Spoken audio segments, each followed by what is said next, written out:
Körpəni atası və ya nənəsi ilə necə tək qoymağa başlamaq olar? Əvvəlcə müəyyən edək, kim daha çox narahat olur. Körpən, onun anası, yoxsa atası və ya nənəsi. İlk aylarda körpə üçün ona kim qulluq edir, o qədər də vacib deyil. Əsas odur ki, qayğı göstərən böyüklər onun ehtiyaclarına həssas yanaşsın, vaxtında yeməklə təmin etsin, bezini dəyişsin, qucağına alsın. Amma ətrafdakı böyüklər əsəbi və narahat olarsa, çox güman ki, körpə də onlarla birlikdə narahat olacaq. Adətən bu, səbəbsiz ağlamaqla özünü göstərir və anası gələnə qədər onu sakitləşdirmək çətin olur. Valideynlərin uşağı bir-biri ilə və ya digər qohumlarla rahatlıqla tək qoyması üçün buna tədricən hazırlaşmaq daha yaxşıdır. Əvvəlcə ana uşağı atası və ya nənələrin yanında qulluq edir.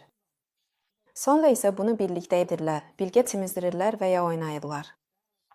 Bir müddət sonra ata və ya nənə uşağı ananın yanında, amma onun birbaşa iştirakı olmadan qulluq edir.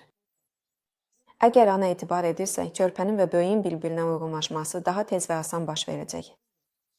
Növbəti mərhələdə artıq uşağı etibar etdiyiniz böyüklə tək qoyub 5-10-15 dəqiqəlik qonşu otağa keçə bilərsiniz.